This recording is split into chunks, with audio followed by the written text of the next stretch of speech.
When it comes to visiting the gynecologist, there are often awkward questions to ask that many women just find too embarrassing to ask. So today, with the help of board-certified obstetrician gynecologist Dr. Abe Shahim, we'll tackle some of those questions.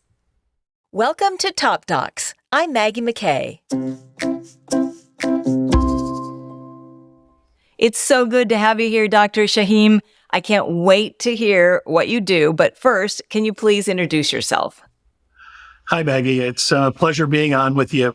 My name's Abe Shahim. I'm an obstetrician gynecologist, as you mentioned, in New York City. I've been doing this for 20 plus years at this point, and enjoy what we're doing.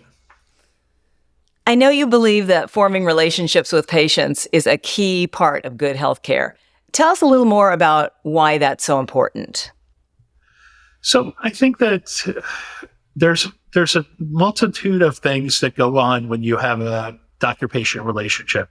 There's one thing to treat a disease and treat a problem that a patient is having. But the reality of the relationship is that each patient is really an individual, and what will work for for one person doesn't necessarily work as well for somebody else. I've been very lucky in my career that I have patients who've been with me for a long time, and the wonderful part about that is that as you get to know each other over the years, when something does come up, you kind of have a baseline of how each person is going to approach that, and you can help it make it a more comfortable environment for that person. Beyond that, it also allows the patient to feel comfortable talking about some of the more difficult questions that you don't always feel comfortable bringing up in public or with other people. And so I think that relationship is the most important part of the interaction. And what are some of the other ways you put patients at ease when you know that they have questions, but they're just too shy to ask them? Well, I think it depends on the person, as we said. I think sometimes it's just hinting at it and seeing if that'll open up the conversation.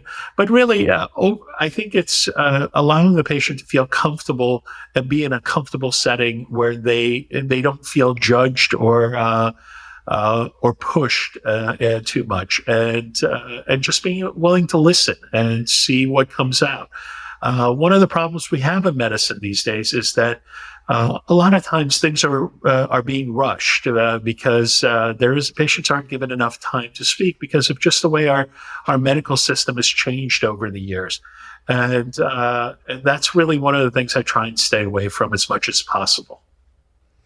And when women come in after they've had a baby and they ask you, will their body ever get back to the way it was before? How do you answer that one? Well, look, I think there's got to be some truth telling. The body does change after you have a baby. There's nothing you can do about that. That is par for the course. But at the same time, if you're fit beforehand, you take good care of yourself during the pregnancy. We limit the weight gain during pregnancy to what's expected. Those things will be less. Beyond that, a lot of things that happen can be improved over time, but there will be some things that'll just be part of having had a child. Right. And that's the price, but it's well worth it, right? Absolutely. I think most people are comfortable with the give and take. What do you tell patients who ask you about vaginal dryness? What can they do about that? So vaginal dryness is an interesting topic because it depends at what point you are in your life and what's causing that vaginal dryness. Sometimes people talk about vaginal dryness when they mean vaginal irritation. So that could be a yeast infection or a vaginitis or something like that that's just making the area very inflamed, and so they feel uncomfortable and dry. So that's one type of vaginal, quote unquote, dryness or discomfort. Then there's patients who have just had a child who are breastfeeding and their hormonal production decreases, and they end up having a lot of discomfort and dryness vaginally. And then there's patients who are in menopause, whose body's no longer producing its own estrogen, and that causes decreased secretions in the vagina, and it also changes the tissue in the vagina, that it loses some of that flexibility and suppleness that the vaginal mucosa usually has. Each one of those things can be addressed differently. It can be with local estrogen therapy, or it can be with some of the newer techniques that we have in vaginal rejuvenation. And those aspects can help improve the symptoms that the patient is having. That's hopeful, because it sounds like it's not just at one time during your life, it's a few different times. So that's good to know. Well, especially in menopause, you're absolutely right. Until recently, vaginal dryness and vaginal discomfort in menopause was a very difficult thing for obstetrician gynecologists to handle. There were very few options. There was over-the-counter lubricants, and there was estrogen therapy. And estrogen therapy has its detractors and has its concerns. There's patients who can't get hormones. So we didn't have a lot of options. In the last 5 to 10 years, we've come up with new technologies that have been able to give us a little bit more flexibility on what we can do in the quote unquote vaginal rejuvenation world. That's good news. Tell us about the procedure Thermiva and what that helps with. So it's a nice flow from what we were talking about. So Thermiva is one of the vaginal rejuvenation modalities. The way it works is it uses radio frequency to develop a degree of heat to be used inside the vagina to allow the blood vessels in the vagina to open up and allow more blood flow and more reactions in the vagina to rejuvenate that tissue. The nice part about it is that it's really non-invasive, in that there is no damage done or burning done or anything to the vagina itself. It's what I like to say to patients is it's basically a hot tub for the inside of the vagina. It raises your body temperature. It goes to about a temperature of 47 degrees. And so that it doesn't burn. It's not uncomfortable.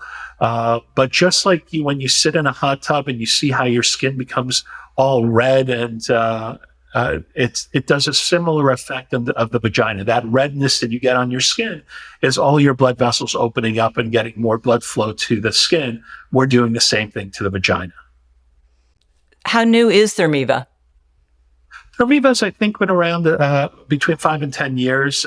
It's been around for a little while. It's very well tolerated. The treatments usually work as a treatment once a month for 3 months, and then usually a follow-up every 9 to 12 months.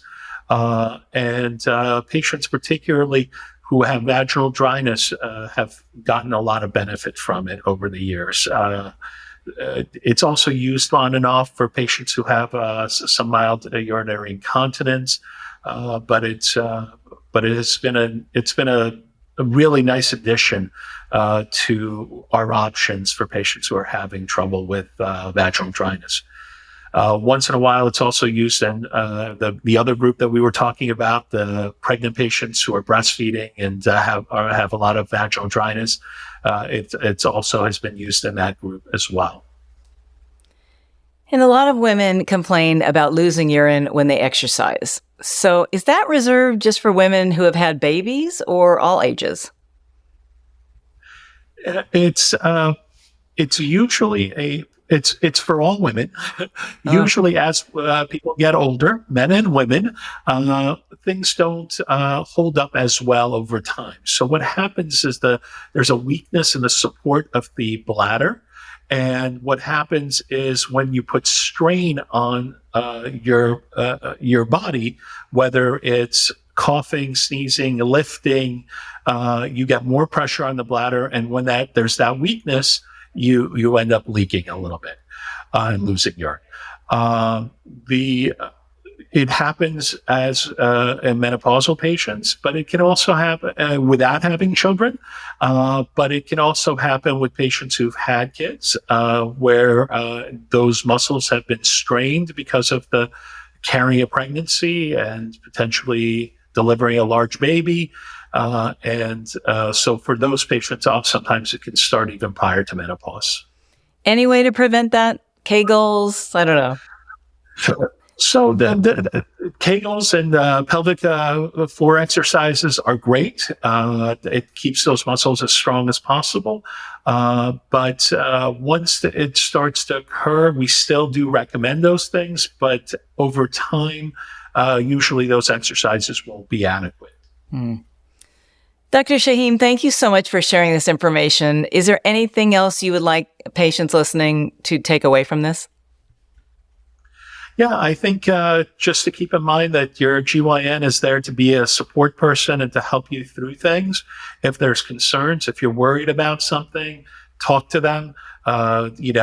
Things change over time. If you've had the conversation once and you didn't get the answers you were looking for, sometimes there are new modalities like we have now, and we may be able to help when we couldn't in the past. This has been so helpful, and I'm sure a relief to many women to have some new tools to navigate their next appointment with their gynecologist. So thank you. If someone would like to make an appointment with you, how would they do that? They can come onto our website, manhattanwomenshealth.net. Yes, it's not .com, it's .net. Or they can call the office at 212-744-6700. Great. Again, that's manhattanwomenshealth.net. If you found this podcast helpful, please share it on your social channels, and please check out our entire library of podcasts for topics of interest to you. This is Top Docs Podcast. I'm Maggie McKay. Thank you so much for joining us, and be well.